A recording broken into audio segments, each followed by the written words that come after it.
estamos entrando na nossa sexta aula, seja muito bem-vindo, muito bem-vinda. Vamos terminar aqui a primeira parte do curso de sanções contratuais. Daqui para frente vocês vão seguir com o Vitor. Então, eu vou compartilhar aqui a minha tela.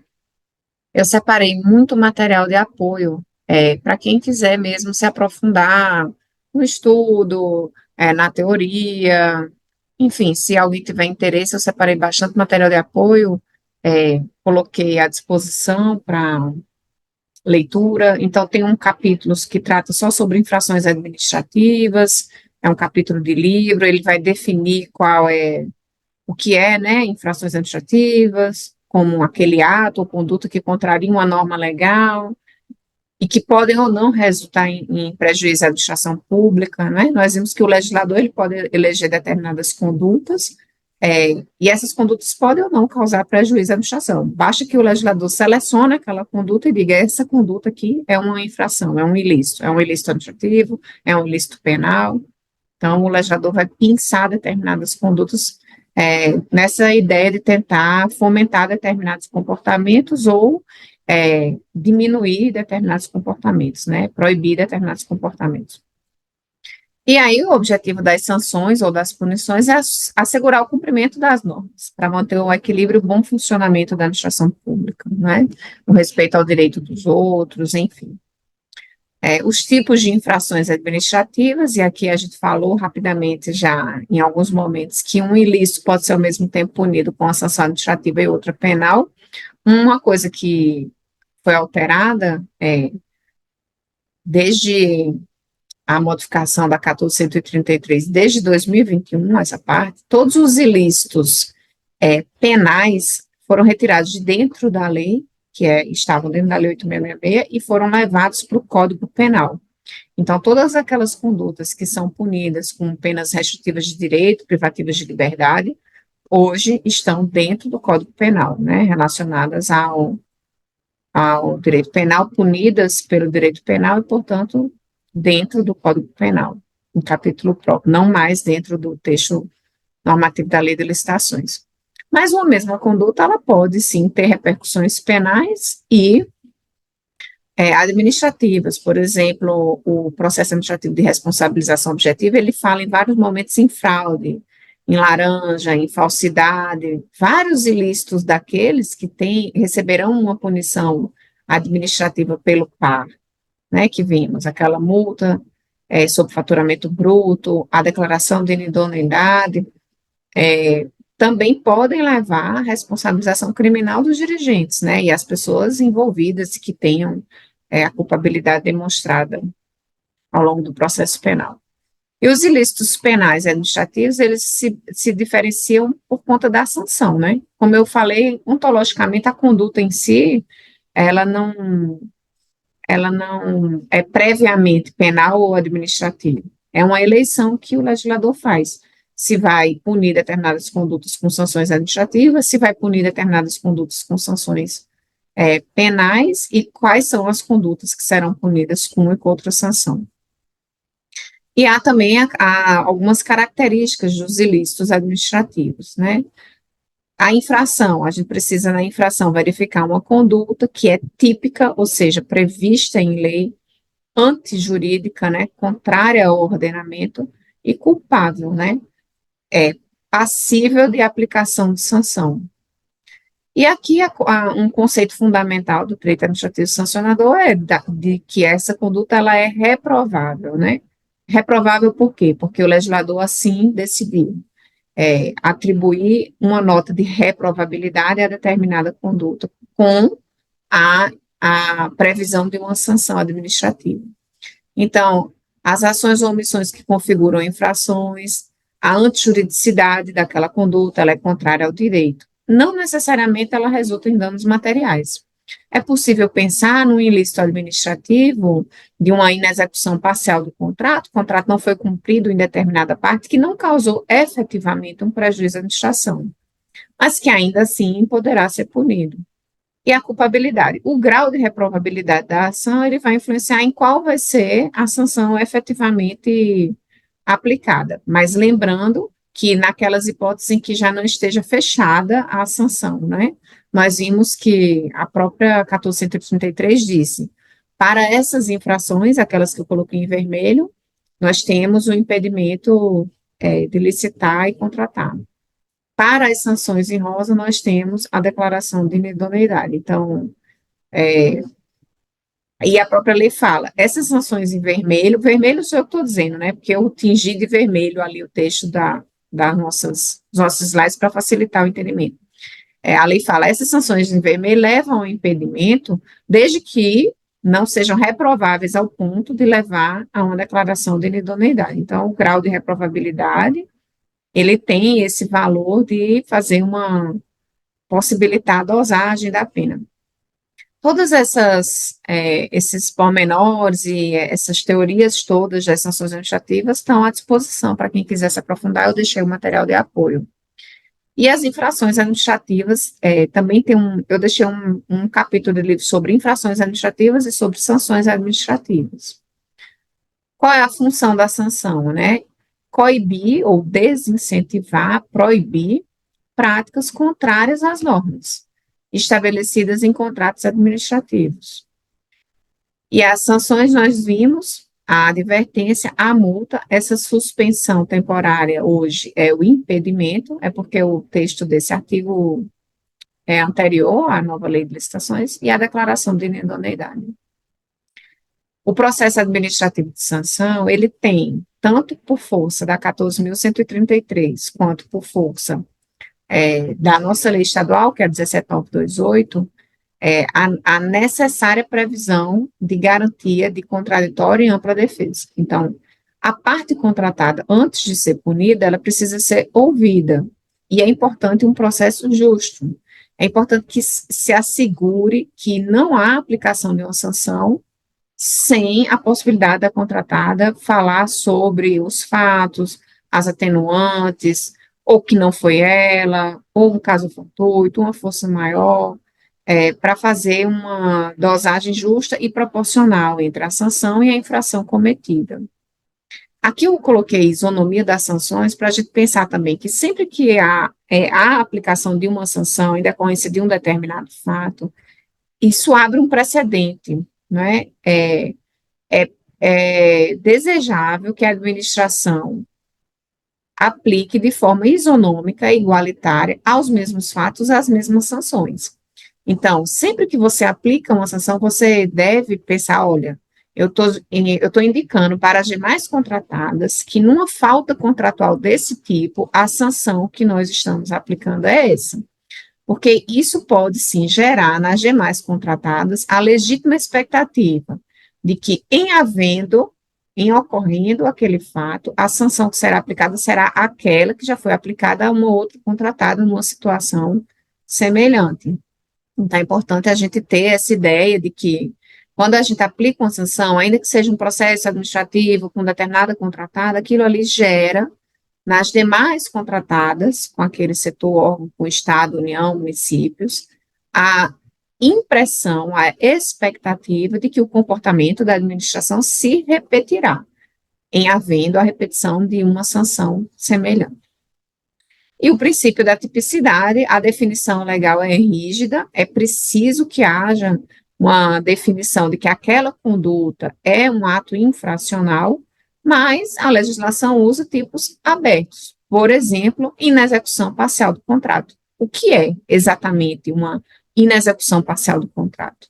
Há aí uma certa flexibilidade na descrição do tipo infracional, do tipo da infração, né? Por exemplo, esse, que abrange comportamentos variados, os mais variados e os específicos, porque não era possível a previsão legal de todas as formas que a contratada poderia não executar um contrato em parte.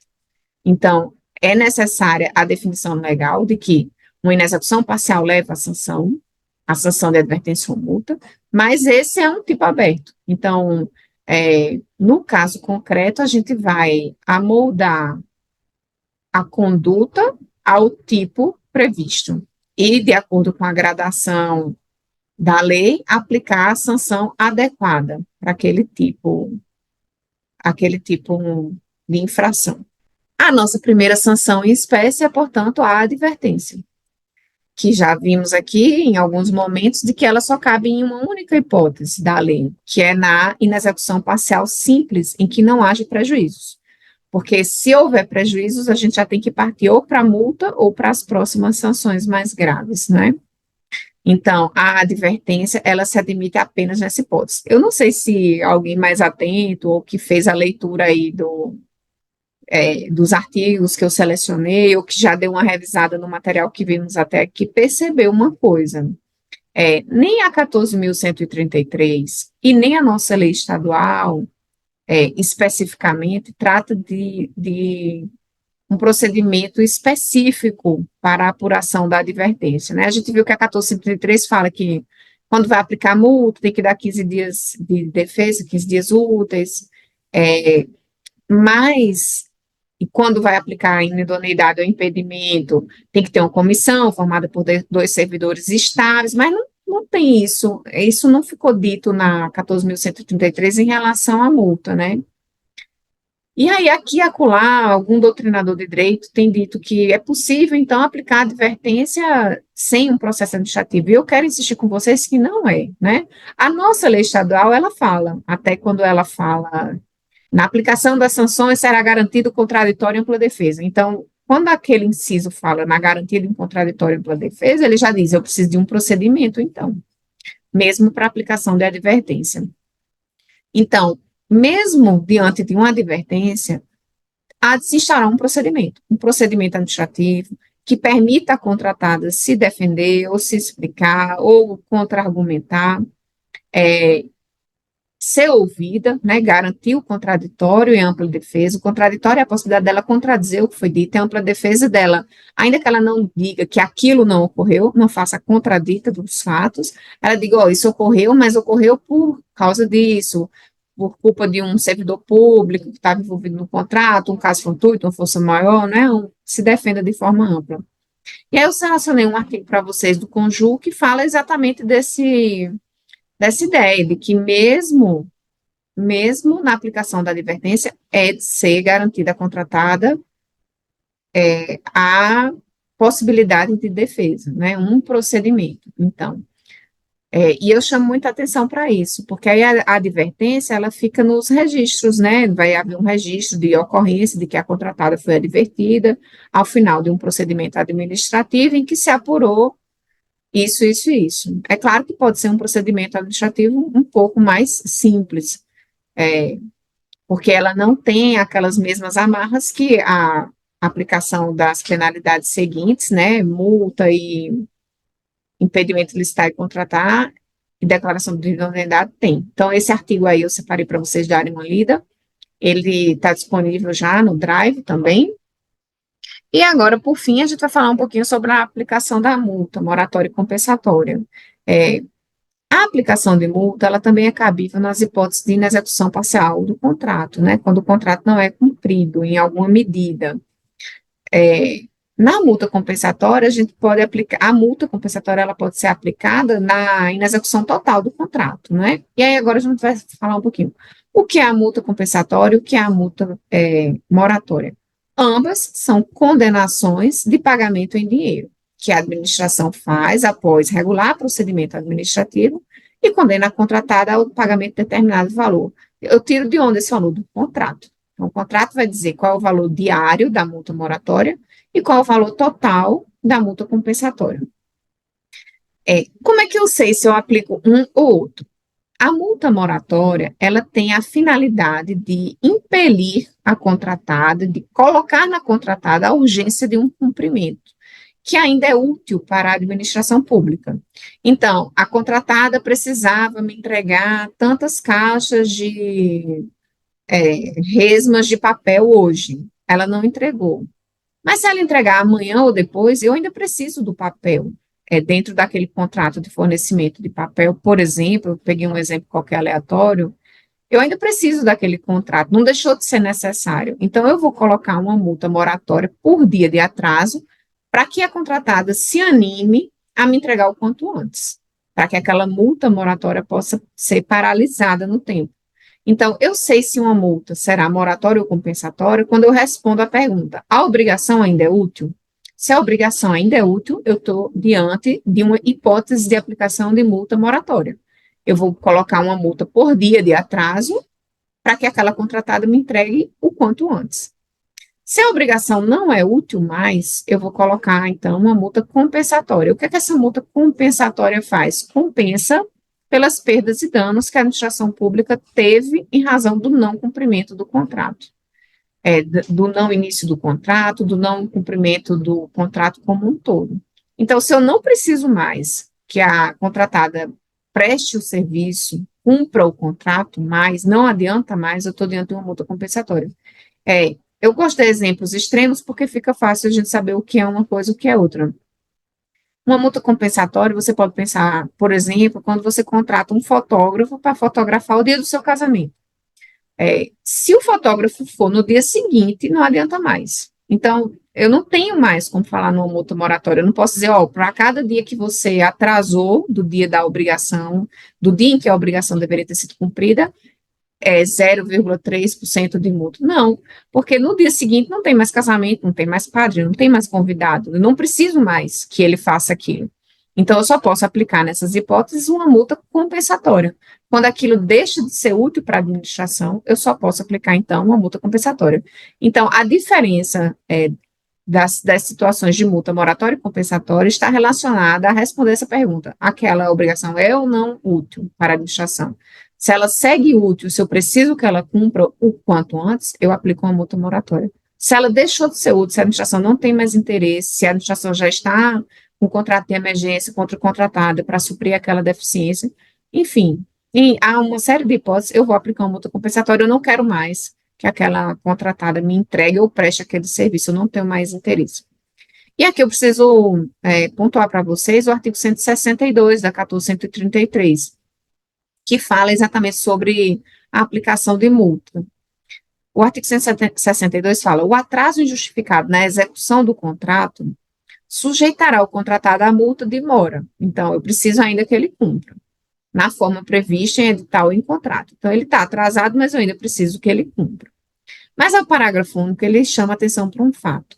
A aplicação de multa de mora não impedirá que a administração a converta em compensatória e promova a extinção unilateral do contrato com a aplicação acumulada das outras sanções previstas nesta lei.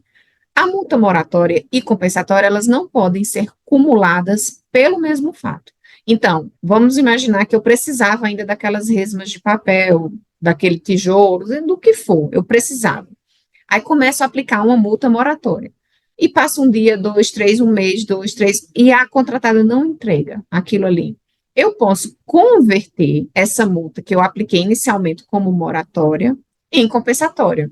Vou olhar qual é a multa compensatória que tem lá no contrato, que é aquela pela inexecução total do contrato, e vou dizer, a gente já tinha aqui 20 mil de multa moratória, mas agora não me interessa mais que você cumpra esse serviço, contrato, eu vou aplicar, portanto, a multa compensatória, que é a da extinção do contrato, do não cumprimento do contrato, e vou converter a multa moratória em compensatória. Eu não vou aplicar as duas multas juntas pelo mesmo fato, pelo mesmo fato.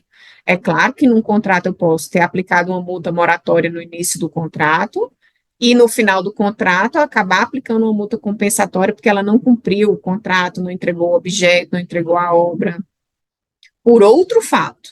Mas pelo mesmo fato eu aplico ou a moratória ou a compensatória. Comecei a aplicar a moratória, a multa moratória, um dia, dois, três, quatro, tal. Aí aquela obrigação deixou de ser útil. Agora eu já não preciso mais. Eu vou converter o valor que eu apurei de moratória em compensatória, sabendo que a multa compensatória ela tem um valor máximo do contrato. Então, eu não posso ultrapassar o valor de multa compensatória prevista no contrato. Ainda que a moratória esteja no valor superior, eu vou ter que diminuir e dizer, eu comecei ele aplicando uma multa moratória, mas eu vou terminar convertendo aquela multa moratória em compensatória porque você não cumpriu em nenhum momento o fato que deu origem à multa moratória. E aí, na aplicação da multa, eu posso cumular com as demais sanções previstas na lei. Eu posso cumular com impedimento de licitar e contratar, eu posso cumular com a declaração de idoneidade, né? E aqui a gente dificilmente vai pensar na acumulação na acumulação com a advertência, nessa hipótese compensatória, porque a hipótese da multa compensatória é aquela em que eu não preciso mais que a contratada faça o que foi contratado como objeto para ela.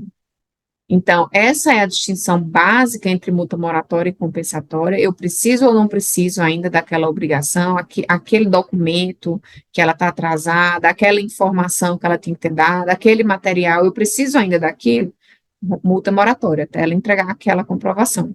Eu não preciso mais compensatória. Posso começar com a multa moratória e depois perceber que ela não vai mesmo cumprir de jeito nenhum mais? Posso. Aí faço o que nessa hipótese? Converto em compensatória a multa moratória, mas não aplico as duas juntas pelo mesmo fato. Converto a moratória em compensatória e faço o quê?